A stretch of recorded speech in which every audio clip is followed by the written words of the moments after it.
Kambagadi Mitro, this is Puru Januchariya. We was completing class 9th Science NCERT chapter number 3. Chapter का नाम है atoms and molecules. तो part 1 मैं already अपने channel पर डाल चुका हूँ, जिसमें अपन ने इसके एटॉमिक मास तक, ठीक है, एटॉमिक मास तक हमने चर्चा कर ली थी। अभी हम वीडियो रिकॉर्ड कर रहे थे तो पेंसिल ने काम करना बंद कर दिया था। ठीक है, फिर से स्टार्ट करते हैं अपन। ओके, तो अपन ने एटॉमिक मास तक कैसे इनको आइडेंटिफाई करते हैं, कार्बन 12 को एक मानक के रूप में लेते हैं, और कुछ जो हैं एटम्स यानी कि कुछ परमाणुओं के अपन ने परमाणु द्रव्यमान के बारे में भी चर्चा कर ली थी। ठीक है, उसके बाद अभी अपन चर्चा करेंगे परमाणु किस प्रकार अस्तित्व में रहते हैं। तो अधिकांश तत्वों के परमाणु जो होते हैं वो स्वतंत्र रूप से अस्तित्व में नहीं रह पाते।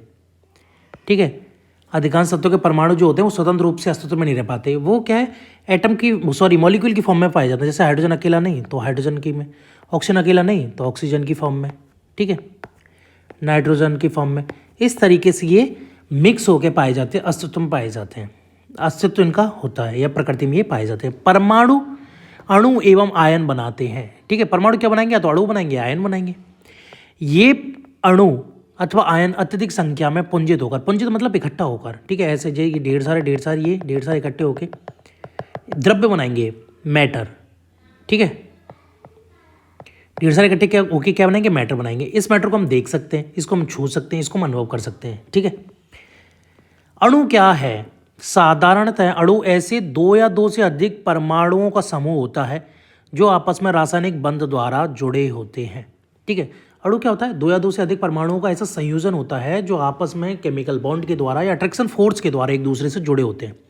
ठीक है, परस्पर आकर्षण बल द्वारा एक दूसरे से जुड़े होते हैं।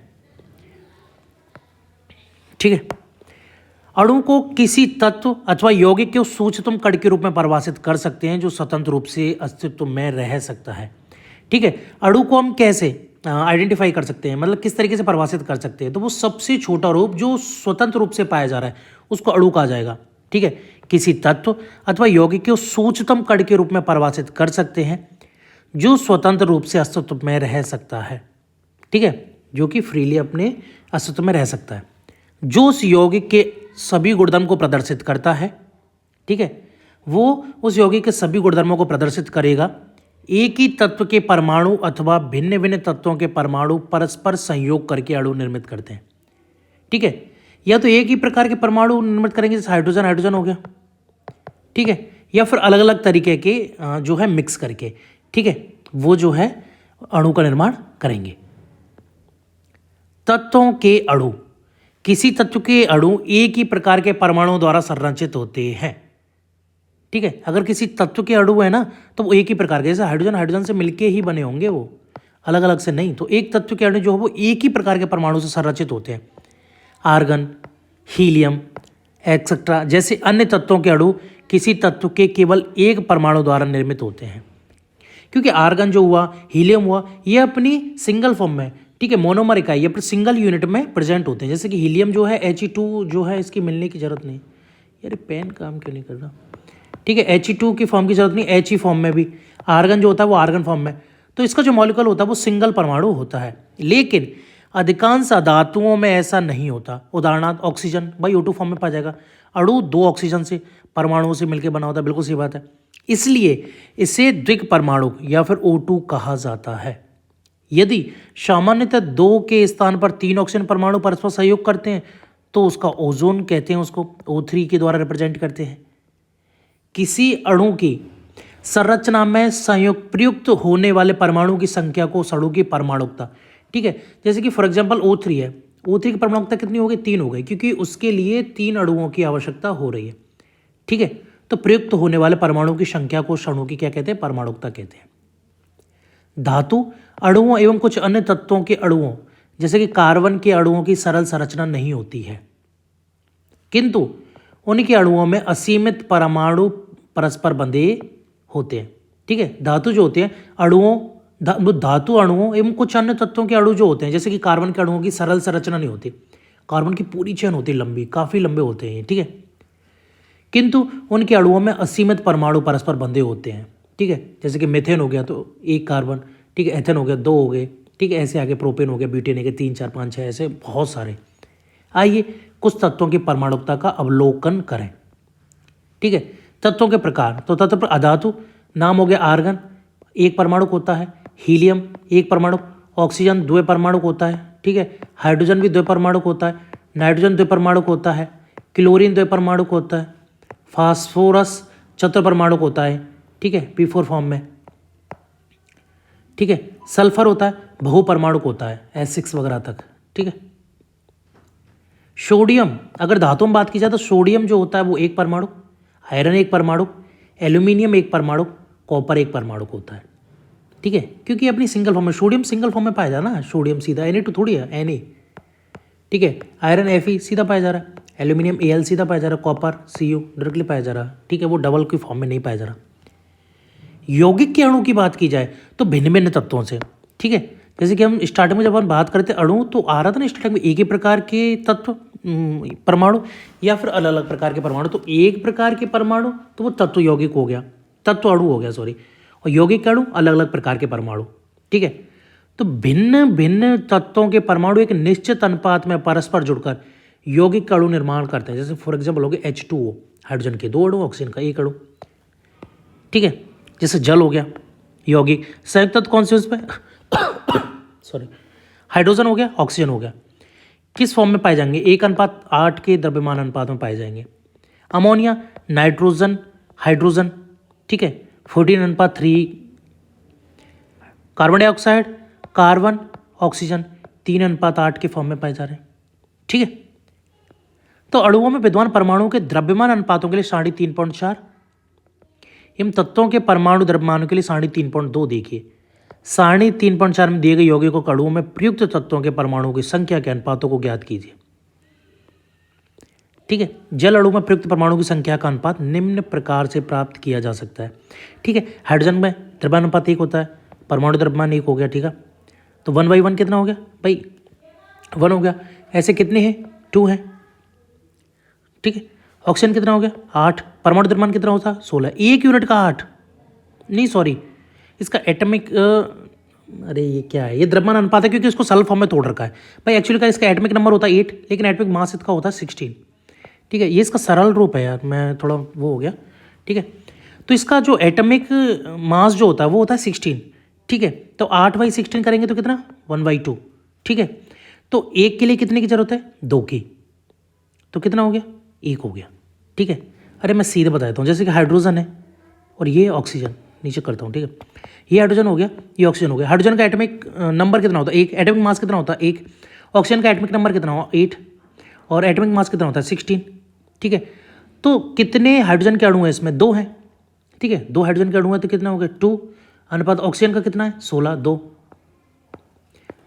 1:8। ये डायरेक्टली ये कहना चाह रहा है, बहुत मतलब कन्फ्यूजन कर दिया वो। ठीक है, ये ऐसे कहना चाह रहा है कि जितने हाइड्रोजन के अणु हैं उसका एटॉमिक मास, मॉलिक्यूल्स या एटम्स है उनका एटॉमिक मास, और जितना दूसरे या ऑक्सीजन का है उसका एटॉमिक मास, जो पा रहा है ना 2:1 की फॉर्म में पाया जा रहा है। 2:1। ठीक है, 2:1। 2 हाइड्रोजन के हो गए तो 2 हो गया ना ये, और 1 ऑक्सीजन का हो गया तो 1 हो गया 16। ठीक है, ये डायरेक्टली ऐसे सॉल्व हो रहा है। ठीक है, हो जाएगा, आप किसी का भी कर सकते हो ऐसे। जैसे कि मैं दूसरा एक और एग्जाम्पल बता देता हूँ। ठीक है, कन्फ्यूजन हो गया थोड़ा। NH3, नाइट्रोजन का कितना होता है? 14। हाइड्रोजन कितना होता है? 1। ठीक है, तो नाइट्रोजन कितना है? 1 ही है। हाइड्रोजन कितने? 3। ठीक है, तो 14:3 इसका आ जाएगा।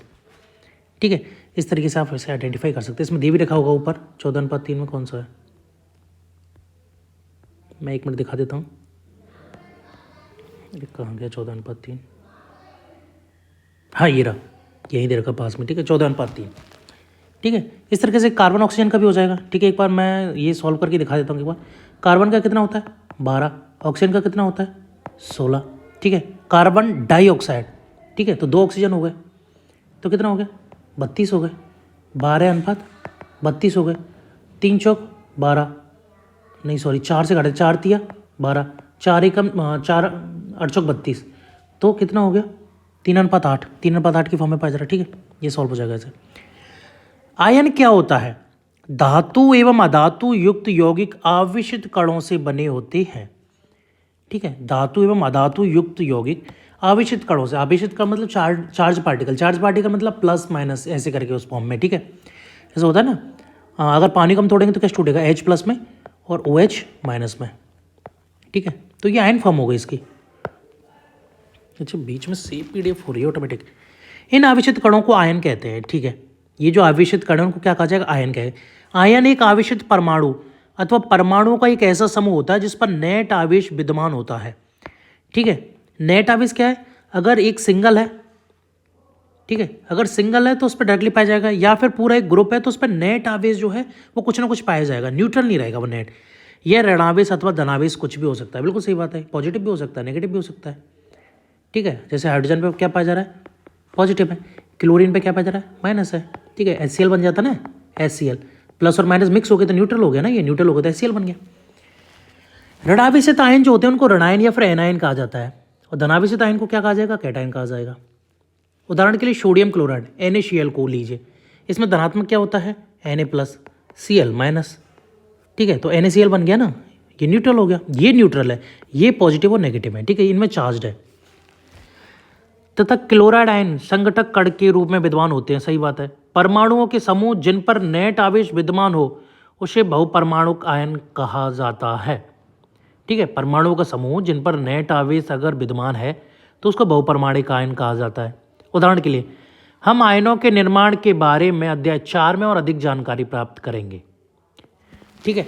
उसके बाद अपन देखते हैं आगे कुछ आयनिक यौगिक, ठीक है। आयनिक यौगिक कौन सा, कैल्शियम। संगठन कौन सा होगा, कैल्शियम एवं क्या है, अच्छा कैल्शियम ऑक्साइड है ये, सॉरी कैल्शियम ऑक्साइड हो गया, CaO है ना।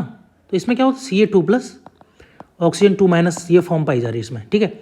तो कैल्शियम और ऑक्सीजन से मिलकर बना होता है 5:2 का द्रव्यमान अनुपात, ठीक है। इसका द्रव्यमान अनुपात निकालोगे तो 5:2 होता है, ठीक है। आगे हो गया मैग्नीशियम सल्फाइड, मैग्नीशियम सल्फर का, इसका 3:4। सोडियम क्लोराइड, सोडियम क्लोरीन, ठीक है, 23:35.5, ठीक है। आप ये निकाल सकते हो क्योंकि इसका जो एटॉमिक मास होता है उसी के बेसिस पे निकाला जा रहा है, ठीक है। मैं बता देता हूँ एक बार आपको, जैसे कि कैल्शियम और ऑक्सीजन का, तो कैल्शियम का कितना होता है, अरे यार मैं जूम करके इधर दिखाता हूँ, ठीक है। कैल्शियम का कितना होता है 40, ऑक्सीजन का कितना होता है 16, इसे काट लो, 2 से 8, 2 से 20, 2 से 4, 2 से 10, 2 से 2, 2 से 5, तो 5:2 के फॉर्म में पाया जाएगा, 5:2 के फॉर्म में। इस तरीके से आप निकाल सकते हो किसी का भी, ठीक है। रासायनिक सूत्र लिखना, ठीक है। फिलहाल के लिए इतना ही, आगे की चर्चा हम अगली वीडियो में करेंगे।